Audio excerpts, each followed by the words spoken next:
안녕하세요. 오늘 저희가 함께 파헤쳐 볼 자료는요.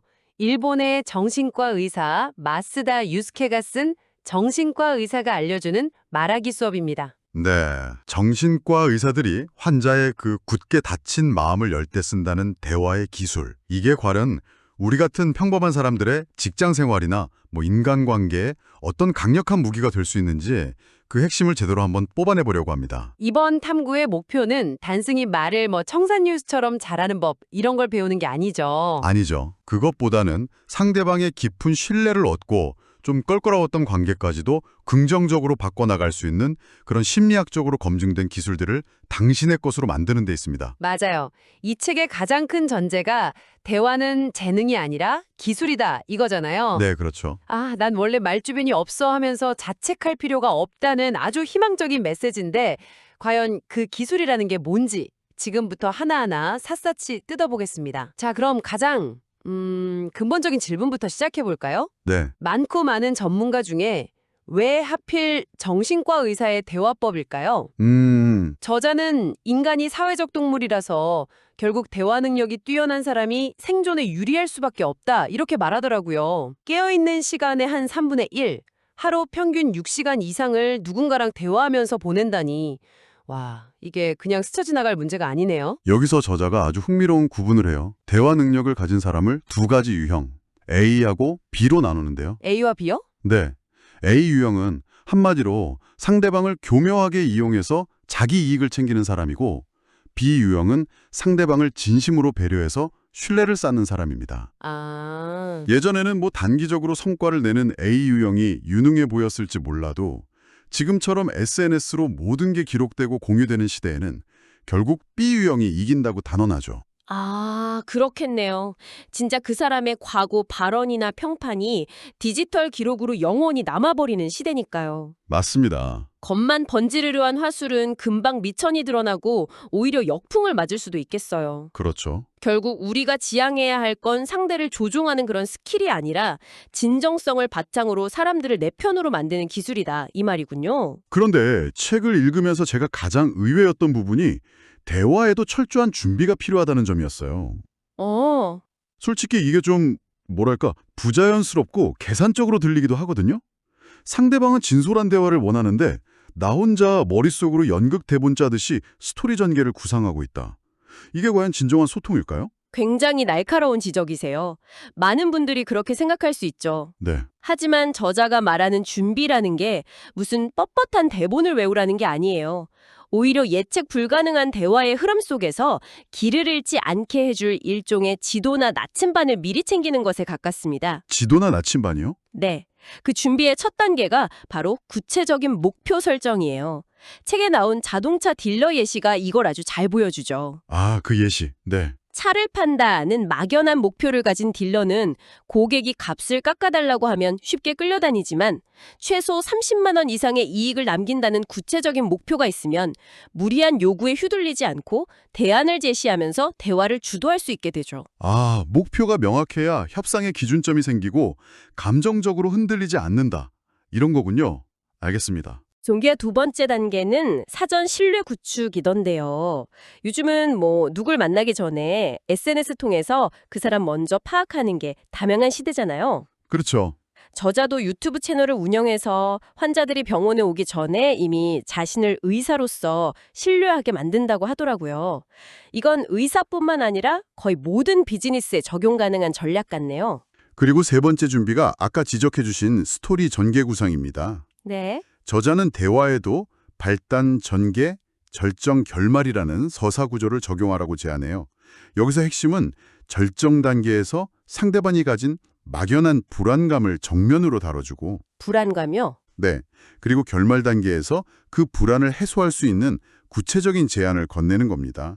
즉, 감정의 파도를 의도적으로 만들어내는 거죠. 아, 만약 즐겁고 좋은 이야기만으로는 사람의 마음을 깊숙이 움직여서 행동하게 만들기는 어렵다. 이런 통찰이 담겨 있습니다. 좋습니다.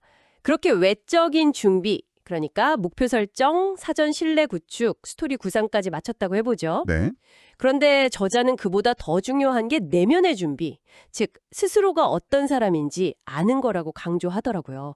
이걸 모르면 대화 중에 무의식 속에 숨어있던 불량 인격이 튀어나와서 모든 걸 망칠 수 있다고요. 바로 그 지점이 이 책의 백미라고 생각해요. 우리가 얼마나 무의식에 휘둘리는지를 몇 가지 핵심적인 심리학 개념으로 설명하는데요. 네네. 이 개념들을 꿰뚫는 공통점이 하나 있습니다. 바로 내 안에 불편한 감정이나 문제를 남의 탓으로 돌리려는 무의식적인 방어 기제라는 거죠. 아, 남 탓으로. 네. 결국 저자가 말하는 대화의 기술은 단순히 말을 잘하는 법이 아니라 내 내면을 먼저 들여다보는 성찰의 과정이기도 한 거예요. 내 안의 문제를 먼저 봐야 한다. 흥미롭네요. 그 방어 기제들이 구체적으로 어떤 것들이죠? 대표적인 게 세 가지입니다. 첫째는 투영, 프로젝션이죠. 투영이요? 이건 비교적 간단해요. 내 감정을 상대방도 똑같이 느끼고 있을 거라고 착각하는 거죠. 예를 들어 제가 지금 초조하면 상대방도 저 때문에 초조해하고 있을 거라고 지라짐작하는 겁니다. 아, 둘째는 전이, 트랜스퍼런스예요. 이건 과거의 특정 인물에게 느꼈던 감정을 현재의 엉뚱한 상대에게 옮겨오는 현상이죠. 그 전이라는 개념을 들으니까 얼마 전에 제가 겪었던 일이 딱 떠오르네요. 오, 어떤 일이요? 새로 오신 팀장님한테 보고를 하는데 별다른 이유 없이 계속 위축되고 말문이 막히는 거예요. 네, 나중에 곰곰이 생각해보니까 그 팀장님의 말투나 눈빛이 고등학교 때 저를 유독 싫어하셨던 수학 선생님이랑 소름 돋게 닮았더라고요. 아하. 저도 모르는 사이에 십수년 전의 공포감을 지금의 팀장님께 더 씌우고 있었던 거죠. 정확히 보셨어요. 그게 바로 전입니다. 그리고 마지막 세 번째가 가장 교묘하고 파괴적인 투사적 동일시입니다. 투사적 동일시? 좀 어렵네요. 이건 정말 미묘한 심리 게임 같은 건데요. 예를 들어 제가 마음속 깊은 곳에 사람들은 날 무시할 거야 라는 불안감을 갖고 있다고 해보죠. 네. 그럼 제가 먼저 상대방에게 퉁명스럽게 굴거나 비꼬는 식으로 미워하게 공격을 해요. 결국 그 태도의 기분이 상한 상대방이 저를 정말로 무시하거나 피하게 되면 저는 속으로 거봐, 내 생각이 맞았어. 저 사람은 원래 무례한 인간이야 라고 결론 내리면서 제 처음의 불안감을 정당화하는 거죠. 와. 제 불안감으로 시작해서 상대방을 악역으로 만들고 결국 제2연을 연실로 만들어버리는 무서운 메커니즘입니다. 와, 듣기만 해도 관계를 망가뜨리는 최적의 방법 같네요. 그렇죠. 그래서 2부에서 말한 준비 단계, 특히 스스로 어떤 사람인지 파악하는 게 그렇게 중요했던 거군요. 바로 그겁니다. 내 안에 이런 전이나 투영, 투사적 동일시 같은 함정이 있다는 걸 모르면 아무리 화려한 대화 기술을 배워도 결정적인 순간에 무의식적으로 실수를 저지를 수밖에 없겠네요. 바로 그겁니다. 내 안의 지뢰밭을 먼저 파악해야 안전하게 대화라는 길을 걸어갈 수 있는 거죠. 좋습니다. 대화에 들어가기 전에 내 마음도 점검했고 상대방을 주인공으로 삼겠다는 자세도 갖췄어요. 네. 그럼 이제 실제로 대화가 시작됐을 때 우리가 꺼내 쓸 수 있는 가장 강력한 무기들은 뭐가 있을까요? 책에서 인간의 뇌는 말할 때 쾌락물질인 도파민이 분비된다고 하던데 일단 상대방이 신나게 말하게 놔두는 게 기본이겠죠? 네, 그게 대원책입니다. 하지만 마냥 듣고만 있을 수는 없죠. 그렇죠. 저자는 반드시 내가 말해야 하는 6가지 타이밍을 제시하는데 그중 특히 중요한 몇 가지만 짚어보죠. 네. 첫째는 상대가 명백히 잘못된 정보를 사실인 것처럼 믿고 있을 때요. 요즘처럼 가짜 정보가 넘쳐나는 시대에 이걸 정중하게 바로잡아주는 것만으로도 이 사람은 제대로 아는구나 하는 신뢰를 줄 수 있습니다. 그리고 또 하나 중요한 타이밍은 상대의 말을 요약해서 되돌려 줄 때입니다. 그러니까 지금 하시는 말씀의 핵심은 A와 B 때문에 C가 문제라는 거군요. 이런 식으로요. 네, 맞아요. 근데 그 요약하기 기술이 효과적이려면 어느 정도의 빈도로 사용해야 할까요? 너무 자주 하면 상대방의 말을 계속 끊는 것처럼 느껴져서 오히려 대화의 흐름을 방해할 수도 있을 것 같은데요. 좋은 질문이에요. 당연히 과하면 안 되죠. 네. 요약은 상대의 이야기가 한 달라 끝났을 때 혹은 대화가 잠시 길을 잃고 헤매는 것처럼 보일 때 중간 점검을 해주는 느낌으로 사용하는 게 가장 효과적입니다. 중간 점검. 네, 제가 제대로 이해했는지 확인해 볼까요? 라는 자세로 접근하는 거죠. 그러면 상대는 내가 자기 말을 경청하고 있다는 느낌을 받아서 더 기분 좋게 이야기를 이어갈 수 있게 됩니다. 대화의 윤활유이자 쉼표 같은 역할이죠. 부정적인 말을 긍정적인 말로 바꿔주는 리프레이밍 기술도 있던데 솔직히 이건 현실에서 실천하기가 좀 까다로울 것 같아요. 예를 들어 동료가 김 대리는 정말 일머리가 없어 라며 한창 뒷담화를 하는데 거기다 대고 갑자기 그래도 김 대리는 기본에 충실하고 꾸준히 노력하는 면이 있잖아 라고 말하면 분위기 파악 못하는 사람처럼 보이거나 위선자 취급을 받을 위험은 없을까요? 충분히 그럴 수 있죠. 그래서 리프레이밍은 타이밍과 뉘앙스가 생명입니다. 아, 상대의 감정을 무시하고 무작정 긍정적으로 포장하라는 뜻이 아니에요. 먼저 상대의 불만에 그런 점 때문에 답답했구나 라고 공감을 해준 뒤에 그럼 우리가 김 대리의 그 꾸준한 장점을 살릴 수 있는 방향으로 일을 좀 조정해보면 어떨까 라며 문제 해결의 관점으로 대화의 물꼬를 트는 거죠. 선 공감 후 관점 전환이군요. 그 순서가 핵심이네요. 네, 험담과 불평의 늪에 같이 빠지는 대신 함께 해결책을 찾는 파트너로 포지셔닝하는 기술이라고 이해하시면 됩니다. 마지막으로 상대방에게 새로운 관점을 제시하는 기술이 인상 깊었어요.